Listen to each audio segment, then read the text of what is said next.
Chapter 1. Pain raised its familiar hand against him, and for Ripley it was all-encompassing. He registered that the area was dimly lit, and that his head was pounding, but the room was spinning far too stubbornly for him to try and force it into obedience. The contents of his stomach lurched, and he jerked to the side, leaning desperately over the bed to throw up onto the floor. He continued to retch painfully for a few minutes, until he was sure there was nothing left in his stomach. Slumping back on the bed, he waited for the nausea and the pain to subside. The nausea gave in first, and, when he finally no longer felt as if he were trapped in a tumble-dryer, Ripley sat up. The single bulb flickered, casting strange shadows on the walls as Ripley hesitantly put his feet on the ground. Where the hell was he? This was like no hospital he had ever seen. There were no sounds outside, and the white walls were stained. Next to his bed, the cord of an IV drip swung loosely, its bag empty. If this was a hospital, it looked as if it had long since been abandoned. Ripley stepped out into the hallway, peeking around the door for protection, though he did not know what from. Much like his room, the lights of the hallway were dim, and he could barely see down either end. He picked a direction and moved down the hall.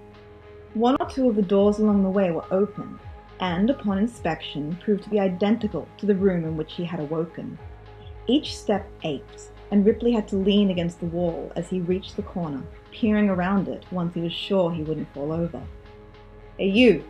The sudden voice startled him, and Ripley jerked away from the wall, staring about in a panic. A man was heading towards him, walking down the hallway Ripley had just come from with a purposeful stride. His tone was not particularly friendly, and Ripley felt the pain in his head escalate, his heart beginning to race. This couldn't be a real hospital.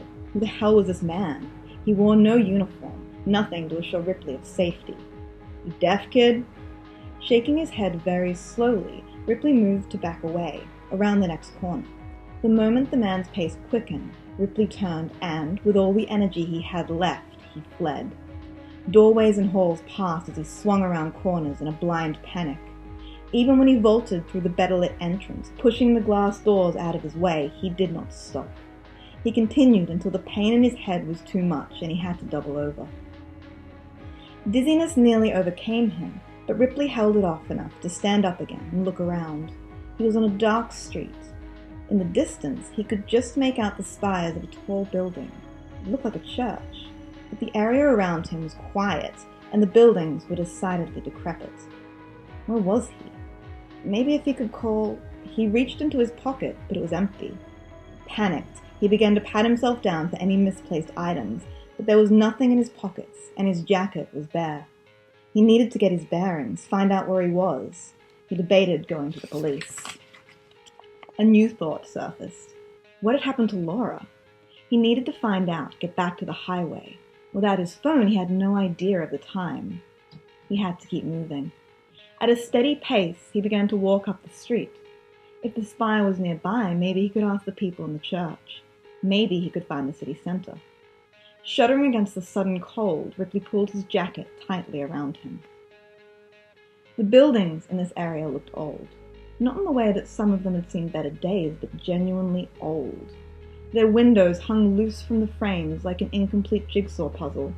One or two had brick pillars worn down over the years with old metal copper, it was hard to tell in the dark, seals, fastened into their sides.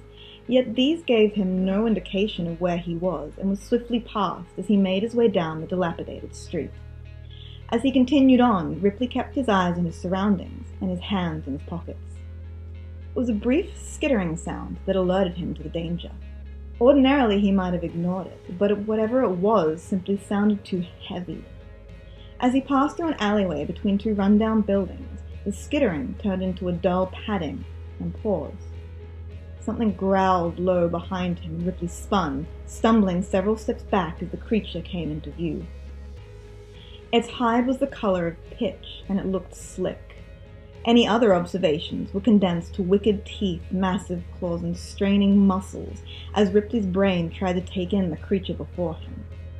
Panic overcame him as it took a step forward. Fled. It must have been some huge cat, a panther, or maybe a bear.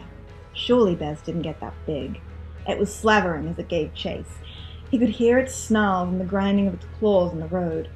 In desperation, Ripley dove into a small passage. The creature was behind him with snarls and the rending of brick. In the darkness, everything was chaos, and Ripley scrabbled desperately backwards. He froze where he was, watching as the creature stuck its head into the gap. For a second, he feared it might force its way in, but the creature's broad-scaled shoulders stopped it.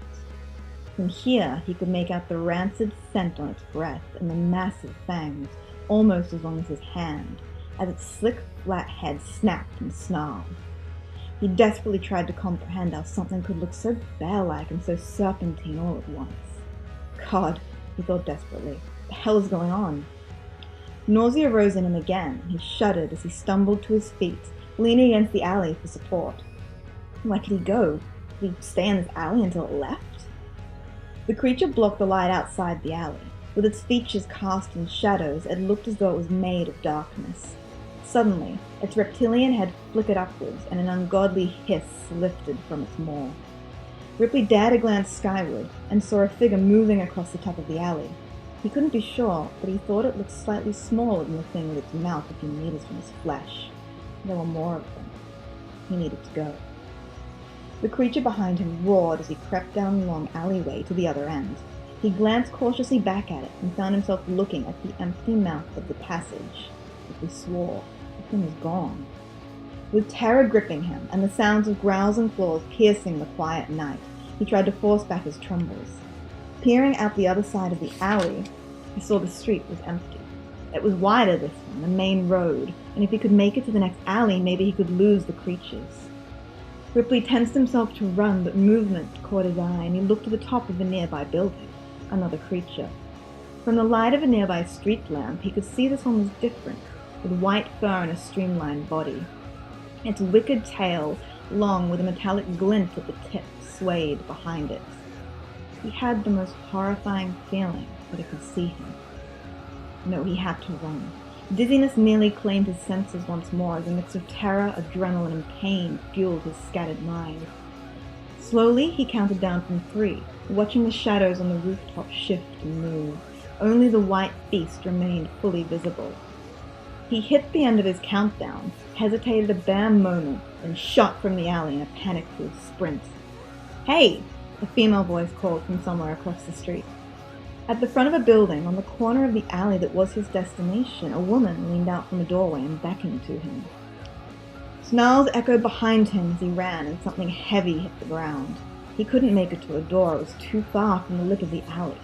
Instead, he dove towards the alley itself, sliding into the darkness as once more something slammed its opening and began to push. He could hear bits of brick and building being dislodged as the creature tried to make its way to him. He was halfway down when something yanked him back. Pain pierced through him, and with a cry, Ripley lashed out. "Stop it!"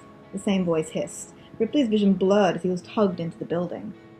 He would later remember slumping to the ground in pain and relief as the door was slammed shut behind him, but for now, he looked around in a haze. "Wait here." He looked up to see a blonde woman, at least he thought she was blonde in the dim light, turn away from him. The door to the alley, it must have been to the alley, was abandoned and locked tight. "Wait!" Ripley found his voice and held out a hand towards the woman. You can't, they're... The woman's eyes caught in the light of a table lamp as she turned to look at him. "Just wait here." Her voice was commanding, but when she spoke this time it had a gentler note to it.